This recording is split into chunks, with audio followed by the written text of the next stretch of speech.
Puede ser la quinta clase, ¿no? Quinta clase del segundo ciclo del año 2024. Bienvenidos los hermanos, están en forma presencial y mandamos un saludo para todos los que están en forma virtual, hermanos en misión, hermanos en diferentes lugares que nos acompañan. También un saludo para hermano Osvaldo Benítez, que es alumno presencial y tuvo un percance con la salud, le operaron de la próstata, se le complicó, así que estamos orando, vamos a orar ahora por él, por su salud.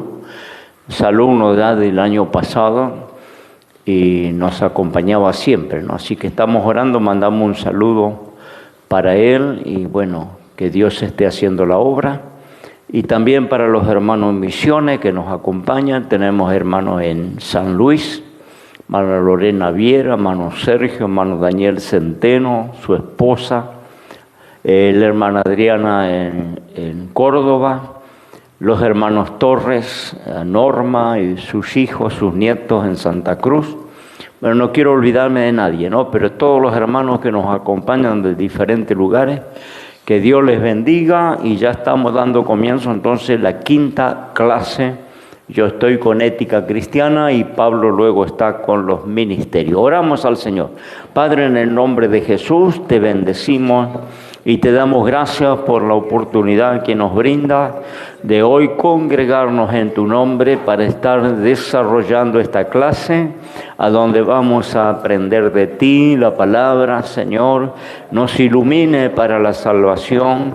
Amado Señor, ella da testimonio de ti, por eso estamos hoy compartiendo, pidiendo la bendición y la dirección del Espíritu Santo. Bendice hermanos que están en forma presencial y todos los que están a través de las redes acompañándonos.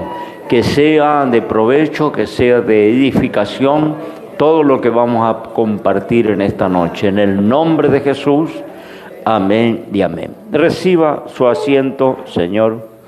Bendiga a continuación. Estamos con ética cristiana. Ya estamos para entregar las páginas y el primer cuestionario que seguramente para el lunes que viene le van a entregar a los que están presentes y también se le va a enviar por archivo de PDF a los que están a través de la internet, ¿no? A través de la pantalla. Conteste el cuestionario para que podamos clasificar, corregir. Ya estamos llegando a esa instancia, ¿no? Bien, estamos viendo el deterioro de la imagen de Dios en el hombre.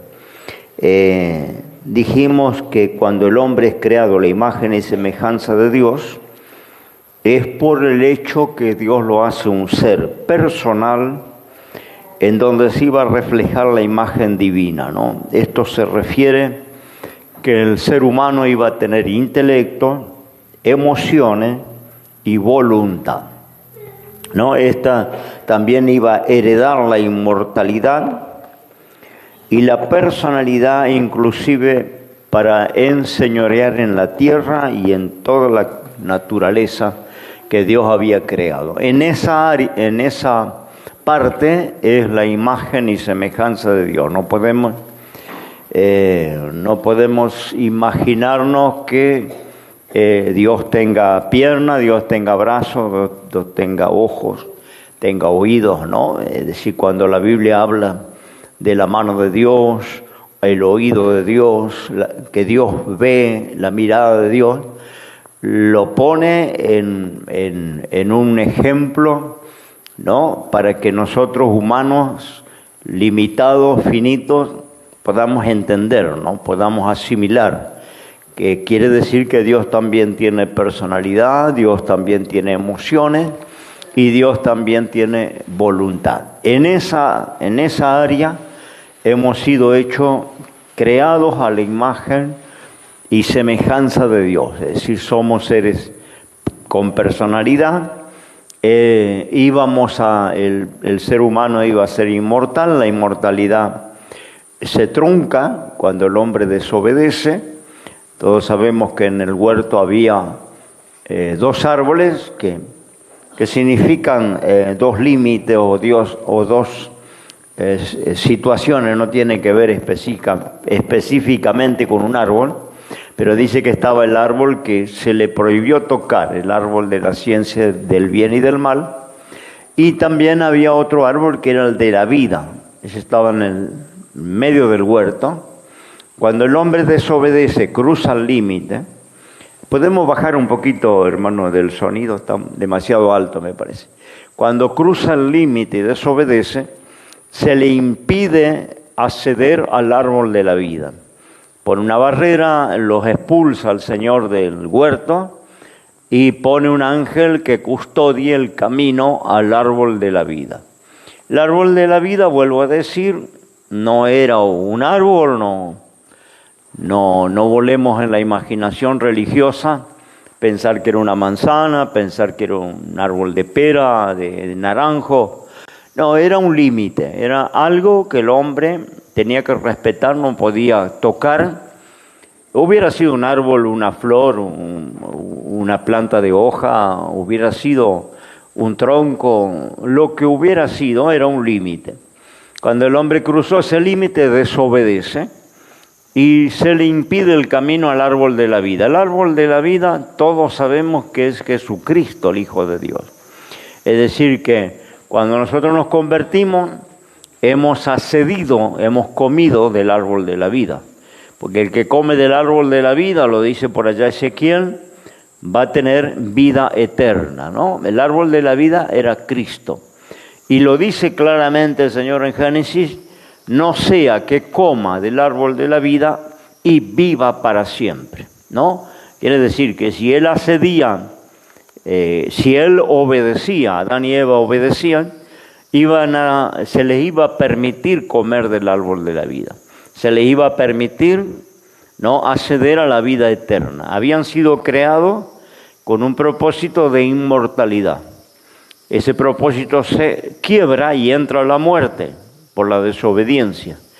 Ahí claramente el Señor dice, tu vida ahora serán 120 años, ¿no? Es decir, que entró la muerte por la desobediencia, perdieron el derecho a acceder al árbol de la vida.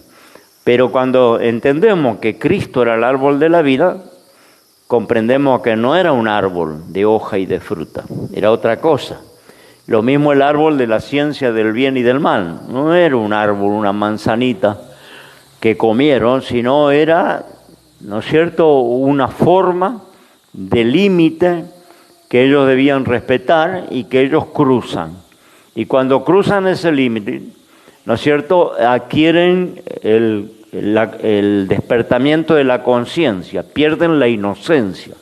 Adán y Eva fueron creados en un estado de inocencia, ¿no? La inocencia pierden cuando despierta la conciencia. Es como hoy nuestros hijos nacen en estado de inocente, ¿no? Nuestros hijos nacen totalmente en estado de inocente. Cuando una criatura se va de esta vida, se va al reino de los cielos. No le imputa al Señor el pecado adánico, ni tampoco tiene pecados personales, porque un bebé no puede pecar, no puede tener pecados personales, ¿no? Entonces, ahora va creciendo y va despertando la conciencia. Por eso a cierta edad los chicos tienen que aceptar a Cristo, arrepentirse y bautizarse. ¿Por qué motivo? Porque ya su conciencia se despertó, sabe la diferencia entre lo bueno y lo malo, y ahí cuando despierta la conciencia pierde el estado de inocencia y el Señor le imputa el pecado adánico. Así que por un hombre entró el pecado y por el pecado entró la muerte. Eso es imputado, porque ¿qué tengo que ver yo con Adán? ¿No? Ese me imputa, quiere decir me lo adjudica. A ese pecado adánico que me es adjudicado cuando mi conciencia se despierta, hoy en día podemos decir 9, 10 años, 11 años, según el crecimiento de la criatura, no hay una edad establecida, porque la madurez no es en todo igual. Hay chicos que ya a los 8 años ya despertaron, ¿no? Ya su conciencia está activa. Y hay chicos que tienen 12 años y todavía están en estado de inocencia, ¿no? Es como un discapacitado. Una persona discapacitada permanece, ¿no? Encerrada en un estado de inocencia, ¿no? Porque el discapacitado, hemos tenido algunos en la iglesia, hijos, parientes de algunos hermanos que tienen alguna limitación, ¿no? Mental o física, ¿no? Y son inocentes. No se les puede pedir, exigirle un estado de conciencia porque su incapacidad mental les ata o les encierra en un estado de inocencia. Entonces no hay problema para esa clase de gente bautizarle y que participen en la cena del Señor, porque están en un clausurado, su mente está clausurada en un estado de inocencia por alguna cuestión biológica, no sé, genética, ¿no? Entonces esa persona, bueno, pedimos que la gente que está con ellos, que son normales, que velen, que le cuiden, ¿no?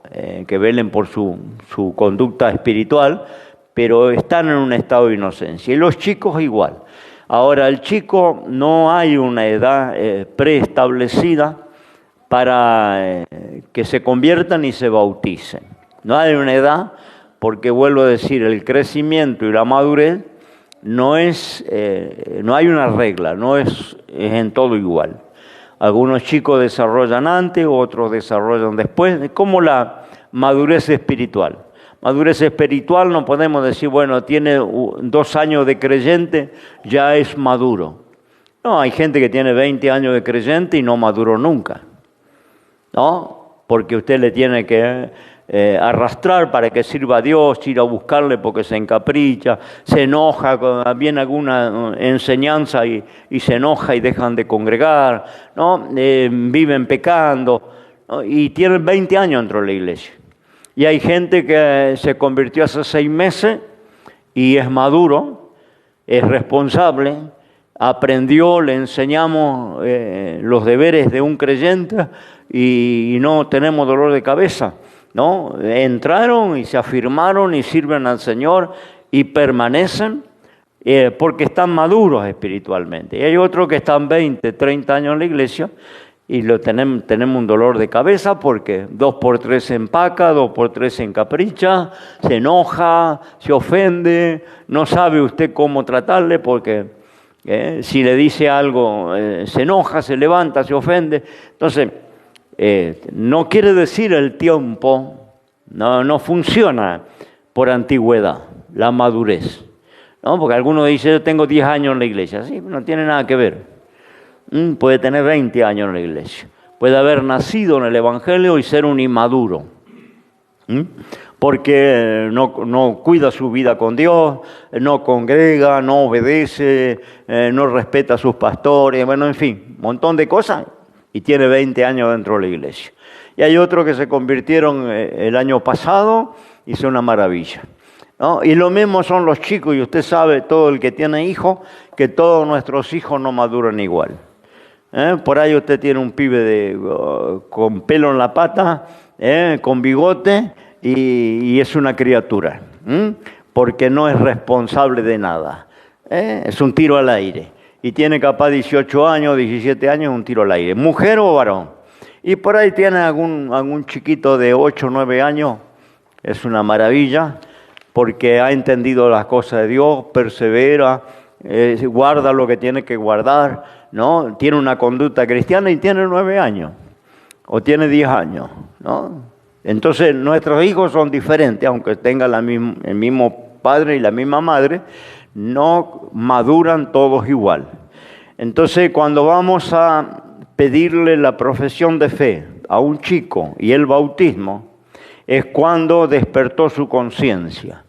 Y esto cada papá tiene que evaluar, tiene que saber cuándo el chico despertó para que acepte a Cristo, porque a partir de que despierta su conciencia, el Señor le imputa, le adjudica el pecado adánico, que es heredado por nacer en carne, no haya hecho nada, heredamos al despertamiento de la conciencia, la pérdida de la inocencia, se nos adjudica el pecado adánico. Es decir, eso viene de arriba, ¿no? Independiente de lo que hagamos hecho. A más del pecado adánico, cuando la persona despierta, empieza a agregar los pecados personales. Porque ya el chico cuando despertó ya se mandó una mentira, ya hizo una travesura, ya tiró la piedra, escondió la mano. Entonces ya está agregando pecados personales al pecado adánico. Entonces es hora de aceptar a Cristo, convertirse y bautizarse en señal de ese arrepentimiento, ¿no? ¿Cuándo despertó? ¿Qué edad va a despertar? No se sabe, eso depende de cada criatura, ¿no? Bien, esa pérdida, bueno, esa imagen, ¿no? Que luego con el pecado se deteriora, decía Calvino, ¿no? Uno de los reformadores, que aunque se borra la imagen de Dios al perder la comunión el hombre con el Señor, no se borra del todo.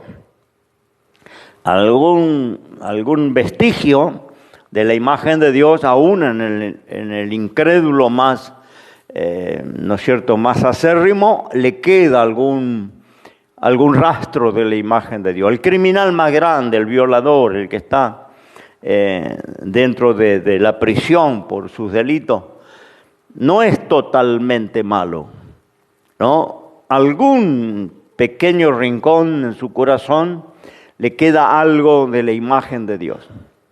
Quizás no tenga casi nada, pero algo le queda. Y la persona más buena, más honesta, estoy hablando sin Dios, ¿no? La persona fuera de Dios, pero honesta, porque hay gente sin Dios que es honesta, buena persona, buen padre, buen esposo, ¿no? Pero a pesar de que tenga la mayor parte de cosas buenas, tiene algún rincón oscuro, algún rincón de maldad. Ese es yo lo he aclarado en clases anteriores, ese es el dilema de Dios, si Dios tiene que salvar por las obras. Por eso dice la palabra que la salvación no es por obra, para que ninguno se gloríe. Ninguno diga, yo estoy en el cielo porque me lo merezco, porque soy bueno. Para que ninguno se gloríe, Dios preparó un plan de salvación por la fe, por gracia, no por las obras. Pero el dilema de Dios es, ahora, ¿cómo hago acá? Bueno, después vamos a ver la restauración de esa imagen y cómo se realiza, ¿no? Pero vamos a borrar acá para tener un espacio en la pizarra. El dilema de Dios yo lo he explicado en clases anteriores, el año pasado lo expliqué, ¿no? Que el hombre, Adán y Eva, cuando fue creado con una pizarra totalmente blanca, perfecto. No había nada malo, no había ninguna falla, no había nada que Dios se equivocó, porque ahora estamos en un tiempo donde parece que Dios se equivocó hasta en el género, ¿no? Cuantos que dicen, Dios me dio un cuerpo equivocado, yo soy mujer, pero me dio cuerpo de hombre, o soy hombre, pero, ¿no es cierto?, me siento mujer. Y Dios no se equivocó en nada, en absoluto. Lo que hizo, lo hizo perfecto, completo.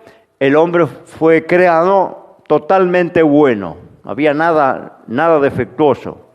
No había nada errado en el ser humano. Adán y Eva, ¿no? Tenía una pizarra totalmente blanca, ¿no? Ahora desobedecer. Y ahí entra el pecado en el hombre, ¿no? Despierta la conciencia, porque recuerde que la tentación era el árbol del conocimiento. Y Satanás utilizó eso como un arma, diciendo, seréis como dioses, conoceréis lo bueno de lo malo. No es cierto que van a morir, sino que van a adquirir conocimiento, sabiduría. Sí, fue así. Despertó la conciencia, perdieron el estado de inocencia, porque se avergonzaron de estar desnudos, se sintieron culpables, se escondieron de la presencia de Dios, rompieron la comunión con el Creador hablaba con ellos, ya eso se rompió porque se escondieron, ¿se acuerda? Primero trataron de cubrirse, estaban desnudos, no se avergonzaban hasta que entró la desobediencia. Ahí se avergonzaron, sintieron culpa y se escondieron de la presencia de Dios. Se rompió la comunión. ¿Se acuerda que Dios vino a la mañana como era costumbre y tuvo que buscarlo? Porque en unas matas estaban escondidos. Y Dios tuvo que llamar a Adán, Adán, ¿dónde estás tú?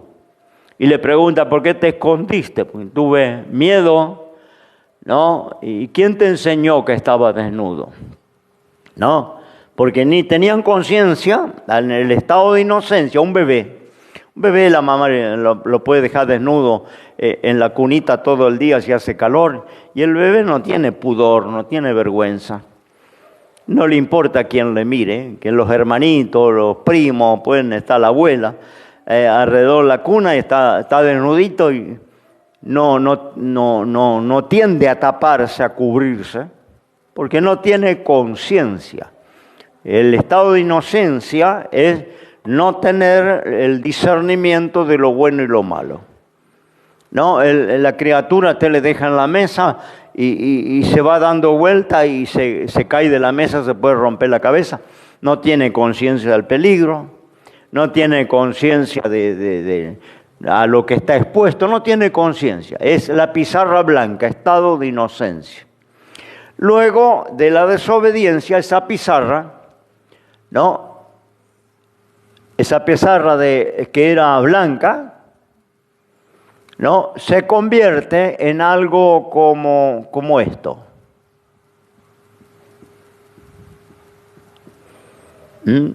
No hay una pizarra totalmente negra. No hay ningún ser humano, ni Hitler, ni el violador más grande que haya existido, es portador de una conciencia totalmente negra. No hay. Puede ser que algún hombre o alguna mujer muy perverso tenga una gran cantidad de oscuridad, de negro, de maldad. Pero en algún rinconcito por allá tiene algo, alguna virtud, algún valor, algo bueno. El más perverso, homicida, tiene algo bueno, ¿no? Y la persona más buena que podemos encontrar, la persona que, buen padre, buen ciudadano, buenos sentimientos, no es totalmente que tenga una conciencia totalmente limpia. Algún rinconcito, el mejor hombre, la mejor mujer, tiene oscuro. En algún rinconcito malo. Entonces el dilema de Dios, ¿no? Los hombres en realidad, la realidad, el estado verdadero de los hombres es este. No somos totalmente malos, ni somos totalmente buenos. ¿No? A los hombres vamos a hacer la figura, puede estar por acá, alguno puede estar por acá, alguno puede estar por acá, en el estado verdadero del ser humano. Es decir, que si separamos la pizarra así, tenemos un hombre malo, perverso, con un poquito de algo bueno. Si separamos la pizarra así, tenemos hombre muy bueno, con buenos valores, buenos principios, pero con algún rinconcito oscuro. Entonces el dilema de Dios, si Dios va a salvar a la humanidad por su condición verdadera, ¿qué hace Dios? ¿Dónde pone la raya divisoria? ¿No? Póngale que Dios dice, bueno, salvo de acá para acá. y de acá para allá los condeno, porque tienen mucho pecado, mucha cosa mala.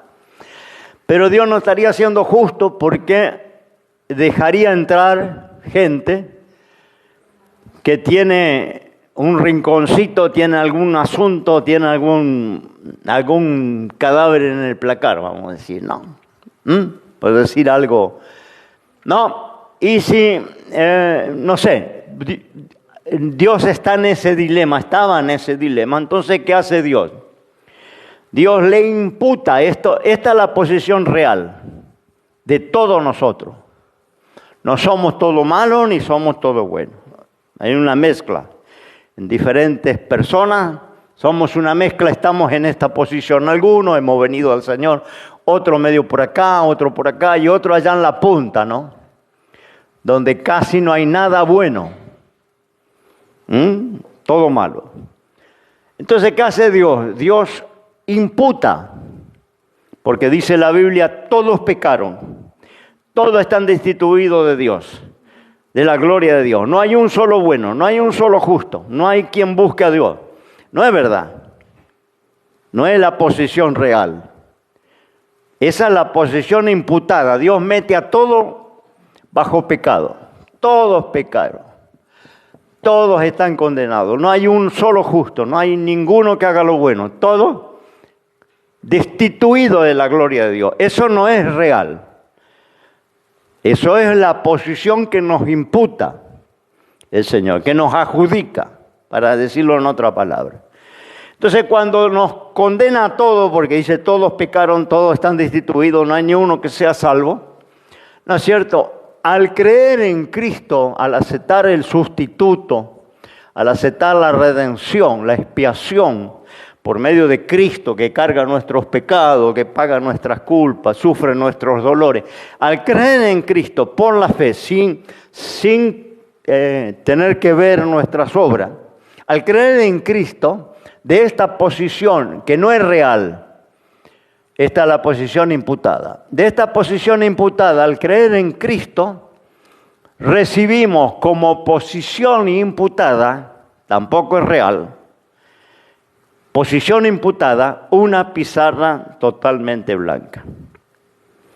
No es la real porque aún el mejor creyente tiene algún rinconcito por ahí, oscuro. Pero Dios primero nos coloca en una posición de condenación. Todos pecaron, todos están destituidos, no hay ninguno que haga lo bueno. Ahí entra el criminal, el violador, y entra el buen padre, el buen ciudadano, el religioso, el que tiene valores, entran todos. No es la posición real, la posición real es esta mezcla. Pero esta es la posición imputada. ¿Para qué? Para que accedamos a la gracia, para que miremos la cruz. Cuando vamos a la cruz y recibimos la salvación por gracia, nos imputa una pizarra totalmente blanca, que según la palabra de Dios el creyente debe cuidar desde que se convirtió hasta que el Señor le lleva. Debe cuidar esa pizarra que se mantenga blanca. Si que el Señor pasa por alto esta realidad, nos imputa condenación para luego imputarnos un estado de inocencia, que no es real, vuelvo a decir, porque el creyente alguna vez murmuró, alguna vez tuvo un mal pensamiento, alguna vez no dijo la verdad. Esa es la posición real del mejor creyente. Pero Dios, por medio de Cristo, nos adjudica un estado completo de inocencia.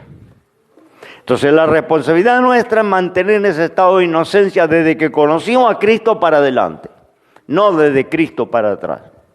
Desde Cristo para adelante. Por eso arreglamos la vida, por eso pedimos perdón, por eso tratamos de mantener la pizarra totalmente blanca. Porque en el día del tribunal de Cristo, el Señor nos va a demandar de la cruz para adelante.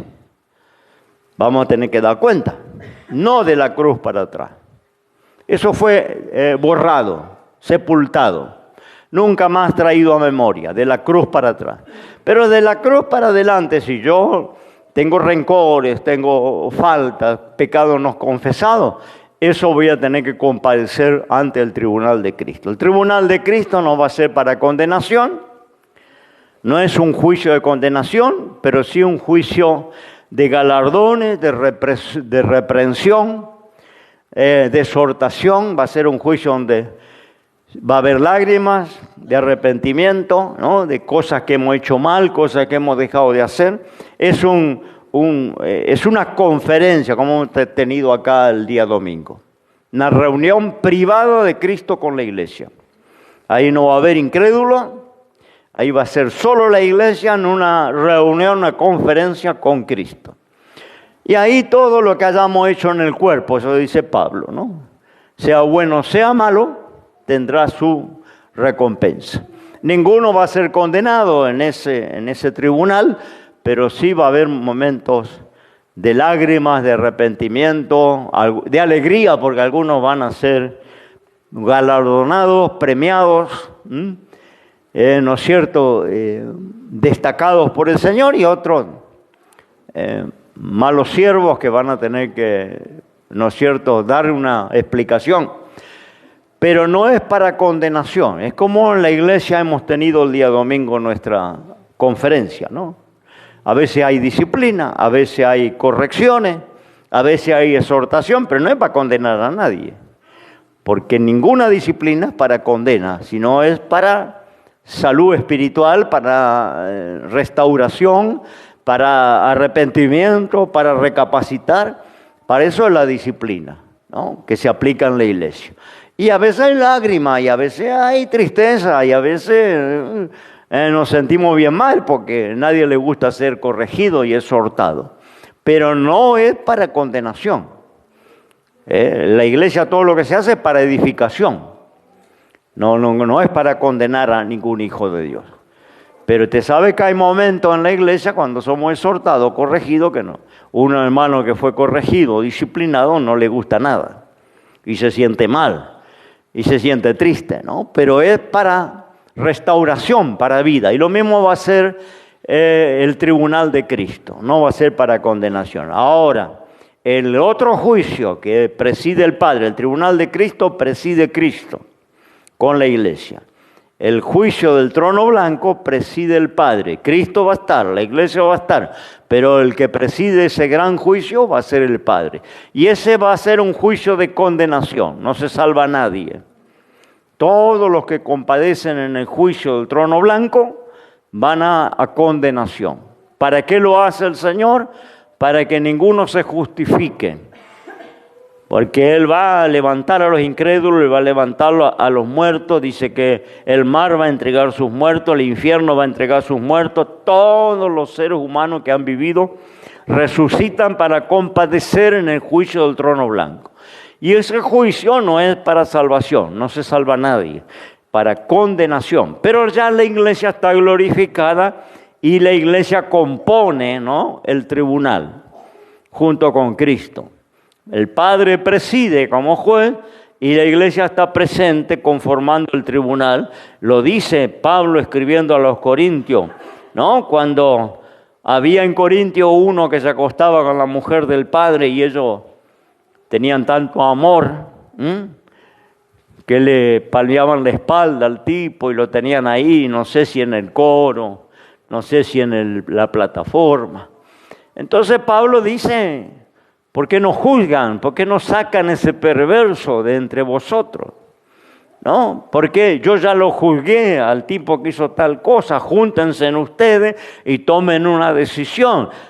Ustedes tienen condescendencia, ustedes consideran que tienen mucho amor cuando tendrían que estar de duelo por tener ese pecado dentro de la iglesia. Entonces corrijan ese pecado. Y ellos estaban en esa mentalidad que hoy hay moderna. No juzguemos, hermano, ¿quién somos para juzgar? No podemos juzgar. Y esto es totalmente antibíblico, ¿no? Porque vuelvo a decir, y lo decía clase pasada, usted va al mercado a comprar un yogur, una leche, y usted está juzgando.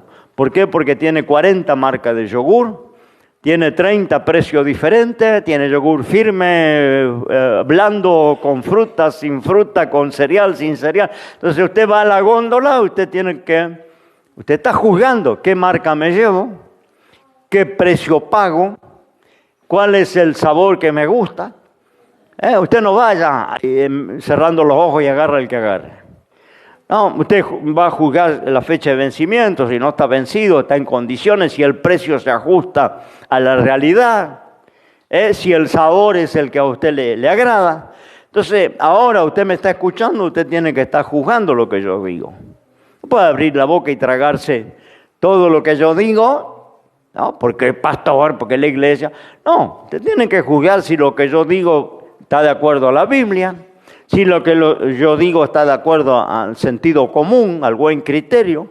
Ustedes tienen que juzgar, juzgamos continuamente lo que oímos, lo que vemos, ¿no? Esa acción de evaluar, porque juzgar significa evaluar, sopesar, comparar, discernir. Eso significa juzgar. Y hoy se predica no juzguéis. Pablo dice, a los corintios estaban en esa mentalidad, y le dice, ustedes no saben, dice, que un día vamos a juzgar al mundo. Los santos van a juzgar al mundo. Ustedes no saben que los santos van a juzgar a los ángeles. ¿Cómo ustedes no tienen capacidad de juzgar algo que pasa en la interna de la iglesia? ¿Cómo ustedes están pensando que no tienen capacidad de juzgar algo que pasó en el seno de la iglesia? Cuando un día nos va a tocar juzgar a los ángeles. Claro, porque en el juicio del trono blanco va a compadecer el mundo entero y van a compadecer los ángeles caídos. Y la iglesia va a estar formando parte del tribunal. Va a tener que emitir su veredicto cuando se compruebe, ¿no es cierto?, la desobediencia de los ángeles caídos. El Señor va a exponer para toda la creación la desobediencia de los ángeles, la desobediencia del incrédulo, de los idólatras, de los pecadores. Todo eso, por eso se hace ese juicio, para que ninguno se justifique y tenga excusa. El Señor va a mostrar lo oculto de los corazones en ese día. Y vuelvo a decir, en ese juicio no hay ninguno que sea salvo. Todos van a ser condenados. Es un juicio para demostrar la culpabilidad. No es otra cosa. Porque de ahí salen todos a la condenación, ¿no? Pero Dios va a demostrar la culpabilidad para que alguien no diga, Dios fue injusto, yo no merezco estar acá. Yo era una persona buena. Entonces Dios va a demostrar. Alguno va a decir, yo nunca me hablaron, nunca me predicaron. Ahí el Señor va a mostrar que sí, que le ha dado oportunidad a todos los hombres. Va a mostrar cuándo te dio la oportunidad y cuándo rechazaste esa oportunidad. Ninguno va a tener excusa. Pero nosotros no vamos a ese tribunal, vamos como jurado, pero no vamos como compadeciendo. Nosotros tenemos un juicio privado de la iglesia con Cristo, que se llama el tribunal de Cristo. Eso es privado de la iglesia con Cristo.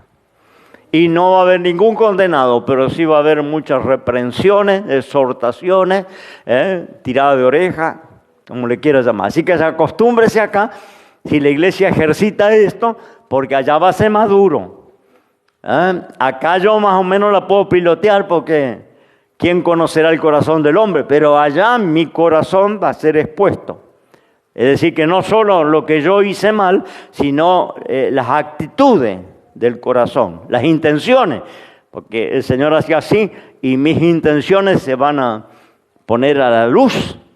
Entonces, si no me acostumbro acá a la disciplina de la iglesia, a la corrección de la iglesia, ¿cómo voy a aguantar allá? Donde no solo lo que yo hice malo, lo que dejé de hacer, sino la actitud de corazón, lo interno, lo que nadie sabe. Eso va a ser demostrado delante de toda la iglesia. Y la iglesia implica Pedro, Pablo, Santiago, Juan y todos los santos que han vivido desde la cruz para adelante. Todos ellos van a estar en esa conferencia que se llama el Tribunal de Cristo. Eso ocurre, ¿no es cierto?, antes de la cena. Tenemos una Santa Cena en el cielo que está esperando. Jesús dijo cuando estableció la cena a sus discípulos: no tomaré más del fruto de esta vid hasta que lo beba de nuevo con vosotros en el reino de los cielos.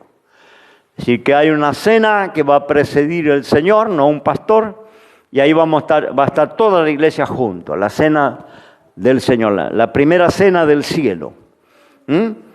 Y que los que participan acá un día van a participar allá. Va a tener un lugar en la mesa del Señor. Y luego viene también junto con eso las bodas del Cordero. La celebración de la unión de Cristo con la iglesia se llama las bodas del Cordero. Toda esa actividad en el cielo, ¿no? La conferencia, Tribunal de Cristo, la cena del Señor y las bodas del Cordero. Toda esa actividad dura 7 años. Y luego de que termine esa actividad, regresamos con Cristo. En la segunda venida, la iglesia glorificada vuelve con Cristo y establece Cristo su reino aquí en la tierra, que dura 1000 años junto con la iglesia. Al terminar los 1000 años viene el juicio del gran trono blanco. Ese es allá en el final, donde el cielo y la tierra son deshechos y Dios crea un cielo nuevo y una tierra nueva. Pero eso allá después del milenio. Esa es la segunda venida de Cristo. Bien, seguimos adelante. Esa imagen se deterioró por causa... Se entendió entonces lo que es la posición real y la posición imputada, ¿no? Bien, eso trajo un deterioro a donde el hombre perdió su comunión con Dios. Se oscureció y se deterioró la imagen de Dios en el hombre, no completa, pero sí en su mayor parte. El hombre perdió su comunión, su relación con Dios, se volvió autónomo. Se dice la Escritura: cada cual tomó por su camino, todos se apartaron, todos pecaron. El hombre se autonomizó de Dios, se hizo egocéntrico, su enfoque se centralizó en él mismo, lo que siente, sus pasiones, sus deseos, lo que le gusta. Eso es egocéntrico, quiere decir centralizado en mí. Se hizo egocéntrico, se extravió, porque nos hemos extraviado. Extraviarse es perder el camino, perder el rumbo. El hombre se extravió y también terminó aborreciendo a su prójimo. Perdió el amor por su prójimo, echando, como hizo Eva, ¿no? Echó la culpa de su desgracia. Adán echó la culpa de su desgracia a Dios. Eva echó la culpa de su desgracia, ¿no es cierto?, a la serpiente.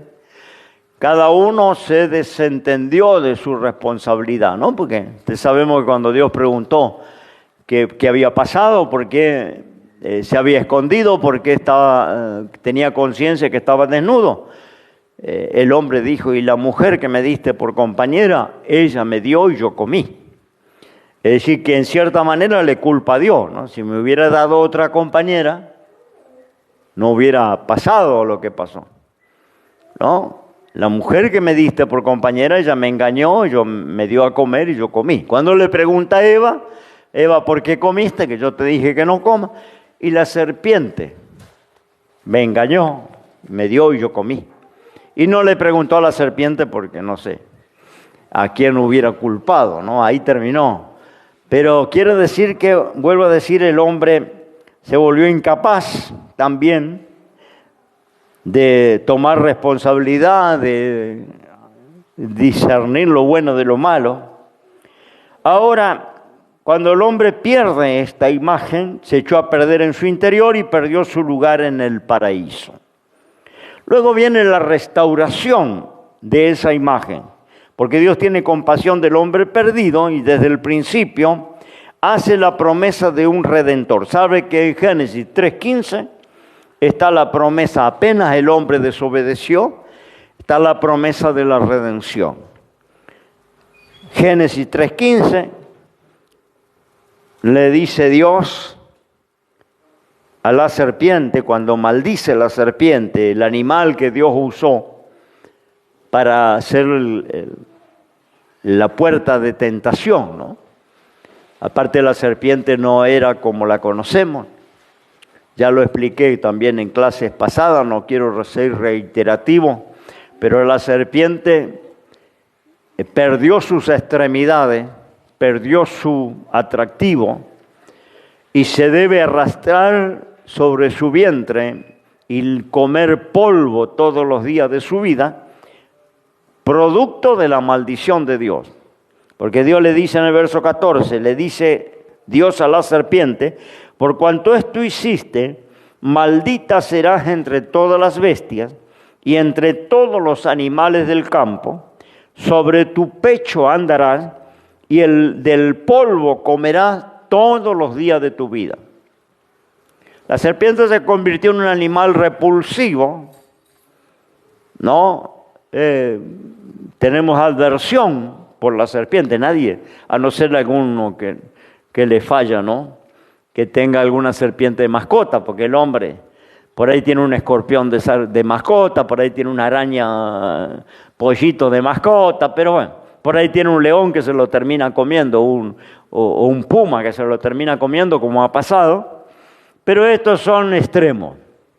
La gente normal, una gente normal jamás tendría una serpiente de mascota, y menos se la daría a sus hijos. ¿No? Tiene que tener algún cortocircuito allá para que, ¿no? Hay gente que sí, que tiene. Pero hablamos de la normalidad. En la normalidad ninguno. La serpiente, hay un rechazo por una serpiente.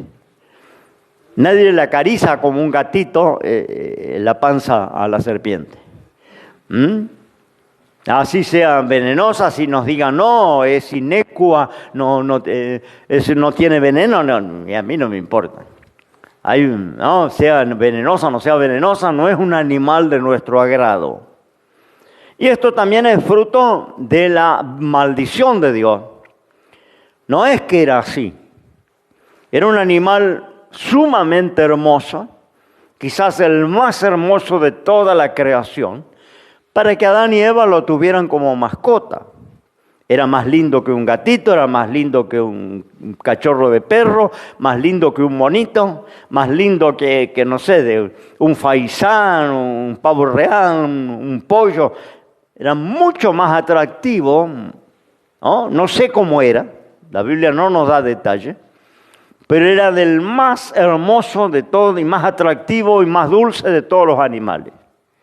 Por eso fue usado por Satanás para entrada, ¿no?, de la tentación a Adán y Eva. Pero no era así.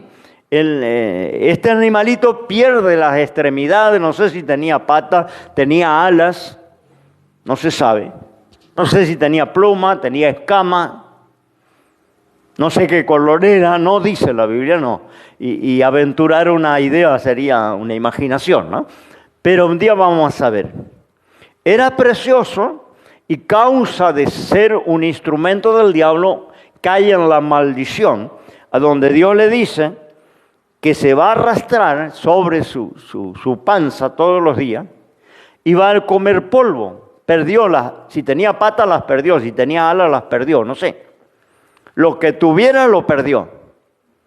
Y parte también de la maldición, dice en el verso 15, enemistad pondré entre ti y la mujer, entre tu simiente y la simiente suya. Enemistad entre el ser humano y ese bicho.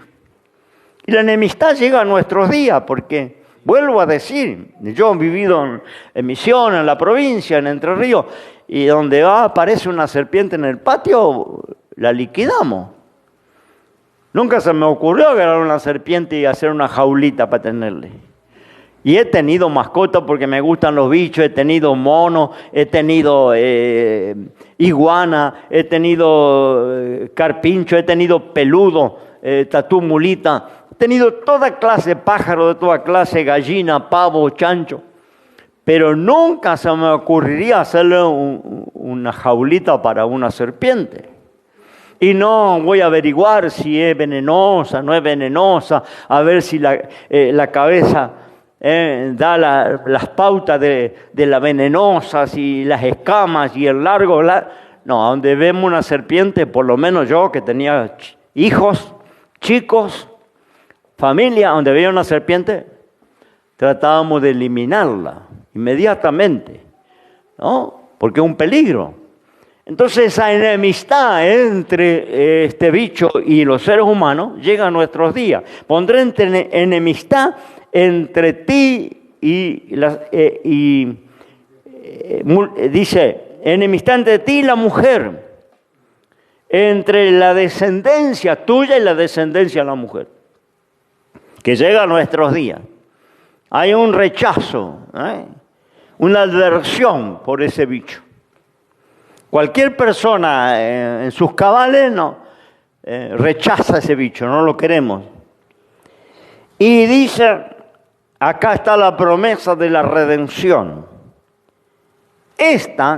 La simiente de la mujer, te herirá en la cabeza y tú le herirás en el calcañar. Le está diciendo, está hablando con ese bicho que pierde las extremidades, pierde las alas, pierde su belleza, se transforma en lo que hoy es un reptil que se arrastra. Pero le está diciendo, aún en tu descendencia va a haber enemistad, y la descendencia de Eva te va a aplastar la cabeza. Aunque tú le vas a herir en el talón, calcañar es el talón. Esto ocurre en la cruz. Cristo viene de la simiente de la mujer. Por eso tenía que nacer de una virgen, que es María, porque tenía que ser de la simiente de la mujer, hijo de Dios, engendrado por el Espíritu Santo, pero a la vez simiente de la mujer, porque se alimentó en el vientre de María, por el cordón umbilical, con los nutrientes como se alimentan todos los seres humanos. Es decir, que trajo el ADN divino, pero el ADN humano también. Porque la profecía era de la simiente de la mujer, te vendrá uno que te aplastará la cabeza. Y lo que pasó en la cruz, cuando el Señor venció a Satanás, venció la muerte, ¿no? Y triunfó sobre ella, le aplastó la cabeza a Satanás.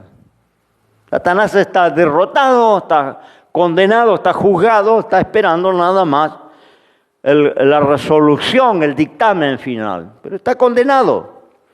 Ya fue condenado en la cruz, la cabeza de la serpiente fue aplastada. Pero la serpiente dice que antes de ser aplastada le iba a herir el talón, iba a morderle en el talón. Y eso también pasó.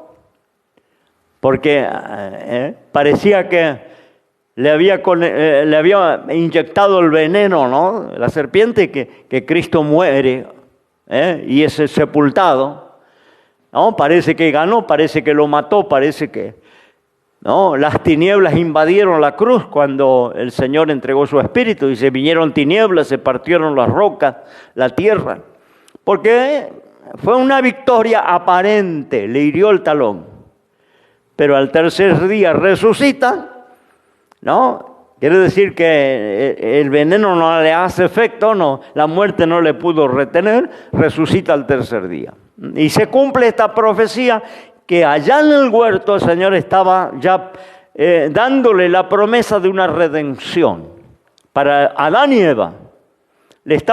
Allí estaba la conversación, estaba Daniel escuchando cuando el Señor pronuncia la maldición para el hombre, la maldición para la tierra, la maldición para la mujer y la maldición para la serpiente. Ahí mismo le da la promesa de una redención, ¿no? Que en los días de la cruz se cumple esa promesa que se le dio allá en el huerto. El hombre no iba a quedar permanentemente caído, no iba a quedar destituido en forma completa. Iba a ser redimido, rescatado. Eso es lo que hace Cristo, ¿no? Se restaura la imagen de Dios. Por eso dice el Hijo del Hombre que vino a buscar y salvar lo que se había perdido. Ahí el hombre es sanado y recupera el paraíso perdido. Podemos leer Apocalipsis 22, ahí está. Apocalipsis 22, pues puede leer completo, pero ahí recupera al hombre. Dice, me mostró un río limpio de agua de vida, resplandeciente como un cristal, que salía del trono de Dios y del Cordero. En medio de la plaza de ella, de la una y la otra parte del río, estaba el árbol de la vida. El árbol que estaba en el huerto, ahora está en el reino de los cielos, ¿no? Dice que lleva 12 frutos, dando cada mes su fruto. Las hojas del árbol eran para sanidad de las naciones. No habrá más maldición, sino que el trono de Dios y del Cordero estará en ella, y sus siervos le servirán y verán su cara. Su nombre estará en su frente. No habrá más noche. No tienen necesidad de lumbre de antorcha ni de lumbre de sol, porque el Señor Dios los alumbrará y reinarán para siempre jamás. Ahí está la recuperación del paraíso perdido que perdió Adán y Eva. Por eso dice, la muerte entró al mundo por un hombre, pero también por un hombre entró la vida. Entró la restauración de esa imagen que hemos perdido. Bien, para la restauración de la imagen de Dios en él, yo había escrito ahí, lo borré, ¿cómo se realiza la pregunta? Primeramente, a costa del sacrificio del Hijo de Dios, por quien todo fue remendado. Él fue nuestro sustituto, tomando nuestros pecados y haciéndonos apto para recuperar la imagen de Dios. Esto lo hacemos siguiendo la verdad, expresada en Él y por Él, en amor, el amor que fue derramado en nuestros corazones por el Espíritu Santo, hasta recuperar totalmente. Primera de Juan 3:2, podemos dar lectura. Primera carta de Juan 3:2. Hasta recuperar totalmente esa imagen, ¿no? Dice, muy amado, ahora somos hijos de Dios y aún no se ha manifestado lo que hemos de ser. Pero sabemos que cuando Él apareciere, seremos semejantes a Él porque le veremos tal como Él es. Todavía no estamos completos. Yo tengo un texto allá en la secretaría que dice, ten paciencia conmigo, Dios todavía no terminó. Y esta es la realidad, no terminó con nosotros. Esto es lo que dice Juan. Todavía no se ha manifestado lo que hemos de ser. Todavía estamos en proceso. Cuando Él apareciere, seremos como Él es, se completa. Pero acá estamos en proceso. Entonces, esa imagen se termina de completar cuando nos juntemos con Él. Ahí hay un proceso de transformación en esa imagen, recuperar esa imagen y semejanza con Dios. Y ese proceso de transformación tiene que ser en humildad. De esta manera, somos adoptados como hijos de Dios, como pámpanos añadidos a la cepa, injertados en la buena oliva, miembros de su cuerpo. Tuvimos mucho camino para descarriarnos, pero un solo camino para volver. Y es el camino por el cual tenemos que andar por fe. Mucho camino para descarriarnos, pero uno solo para volver. La constante purificación de nuestro andar, acá está escrito, es el segundo escalón. El caminar del cristiano, el caminar de los israelitas en el desierto, de la misma manera que el pueblo de Dios cometió muchas infidelidades y Dios tuvo que intervenir, así también nosotros cometemos muchos errores a lo largo del camino y requiere una constante labor de purificación y es necesario para llegar a un parecido con Cristo, ¿no? Es un proceso que nos va a llevar todo el tiempo que estemos en el mundo, ¿no?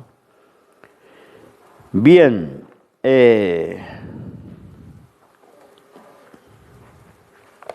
si somos conscientes de nuestra culpabilidad y pecado, ¿no? Dios, ese proceso no se rompe, continúa. ¿Qué debe hacer el cristiano para celebrar esta constante purificación de su andar cristiano? Es tan ineludible como el tomar la cruz cada día.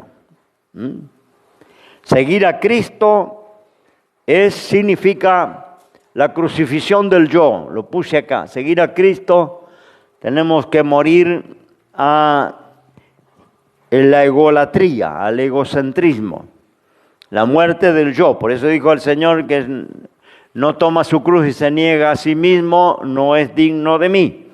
Eso es una constante, ¿no? La crucifixión del yo para que cambie nuestra mentalidad en arrepentimiento y se vaya renovando el entendimiento.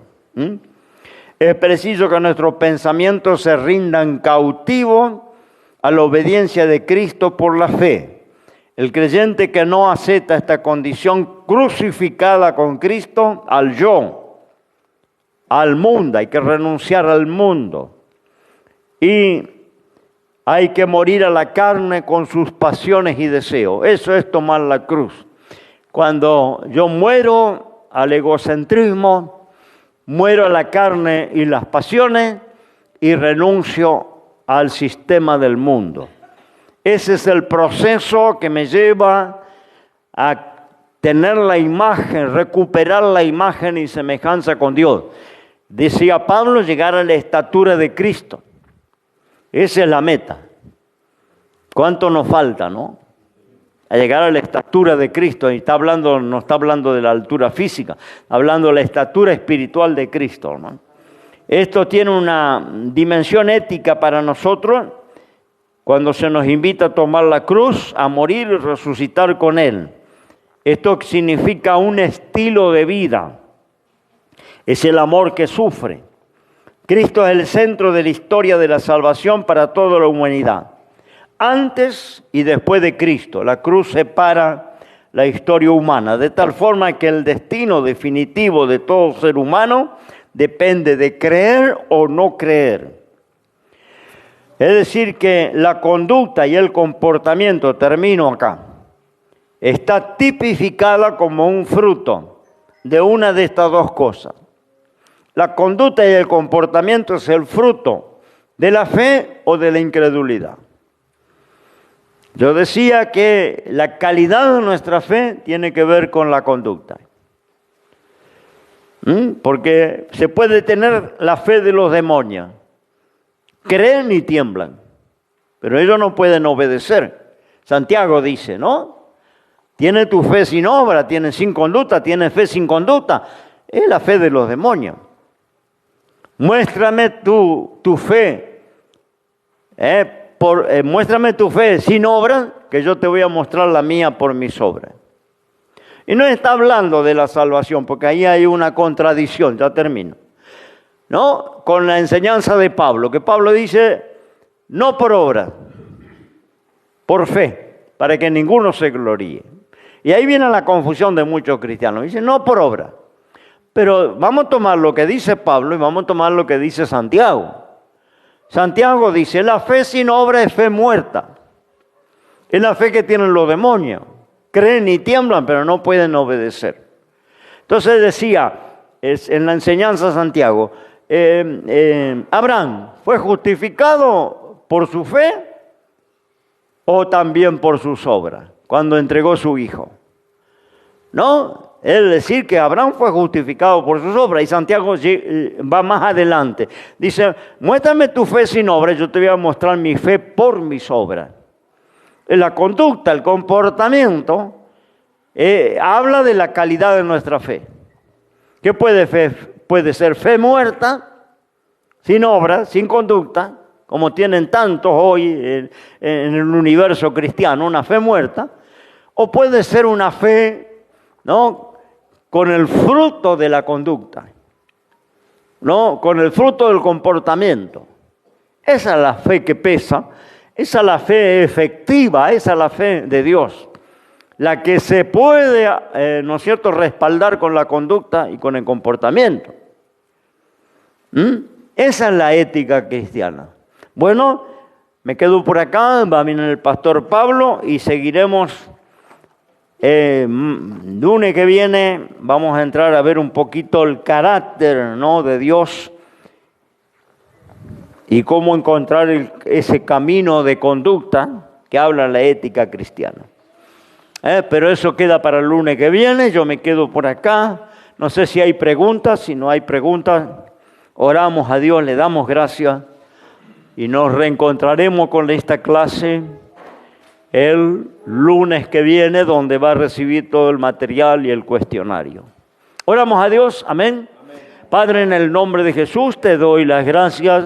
He estado compartiendo la palabra en esta noche, en esta clase, pidiendo, Señor, que el Espíritu Santo dé iluminación en cada corazón, tanto de los que están presentes como los que están a través de las redes, acompañando estas clases, da luz, entendimiento en cada uno de los hermanos que nos sigue. Señor, te pedimos también ahora la bendición para la clase siguiente que estará desarrollando el hermano Pablo. Guíale también y gracias te damos por este privilegio, esta oportunidad de conocer acerca de ti y acerca de la iglesia de Cristo. Gracias, Padre, en el nombre de Jesús. Amén y amén. Dios